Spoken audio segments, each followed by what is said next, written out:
savez que le christianisme sans travail n'existe pas. Parce que sur Kena Mukanda, il y a Genèse 1 qui parle de la création. Qu'est dit la parole de l'Éternel? La Bible nous enseigne que Dieu travailla pendant combien de jours? 6 jours. Et le 7e jour, il se reposa. Congo. Si on a prié combien de jours pour se reposer combien de jours?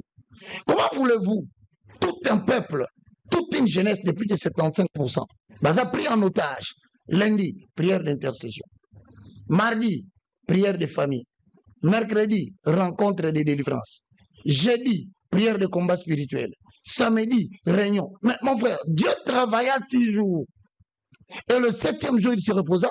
Vous reposez 6 jours en train de prier pour ne travailler qu'un seul jour. Donc l'évangile qui ne marche pas avec le travail, c'est l'évangile à soloté. Malheureusement, il y a des panzani et panzani. Exactement, ça dit que chez nous, les gens préfèrent plus prier et rester à la maison. Voilà. Rester à la maison, travailler moins et prier plus. Eh bien, et attendre un miracle. Mais attends, dis-moi la vérité. Celui qui vous a donné le christianisme a travaillé pendant 6 jours. Bien dans vos autres travailleurs, qu'est-ce que vous voulez enfanter dans votre pays? Il y a un moment dans l'église, et de faire partie, il y a un secteur où ils sont le plus infiltrés pour détruire l'éveil patriotique. Parce que tu vas pas regarder cette Bible à Israël. Au moment de la Bible, on a Simbio. Il faut dire à tous les jeunes que toute la Bible que je tiens est l'histoire des 2 royaumes. Un royaume invisible, autre Rokota, le jour où Moukonza n'a pas habité Tokende. Mais il y a aussi une terre, comme on a Israël.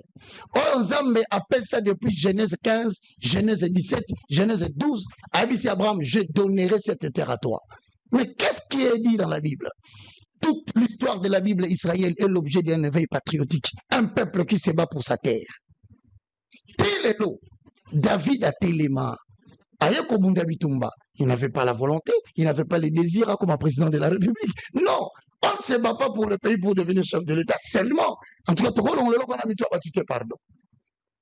David a gagné au Bunda. Tamazo Bunda, Abunda Pona Mboka, qui est cet incirconcis? 1 Samuel 15, 1 Samuel 16. Néhémie à son tour à Bunda. Donc, Bible Mobimba, c'est une question d'un peuple qui a dit ne va pas lâcher sa terre. Beaucoup de générations plus tard, les lots bétano du solo en 2025, les musulmans vont dans la mosquée à Jérusalem-Est. Les Palestiniens vont dans la partie wana. Israël dit, this is the kingdom of David. Ma belle en koko na biso David. Mais si l'évangile vient dans un pays, abrutit les gens au point qu'ils ne savent plus se battre pour leur terre. Mais exactement, on va entrer dans ce sujet-là. Parce que Mboka, ils ont traversé la crise à répétition. Donc, la crise au Lelo qui se vit à l'est du pays. Exact. Parti Mounene et Mboka, ils ont évoqué. Exact. Ça dérange.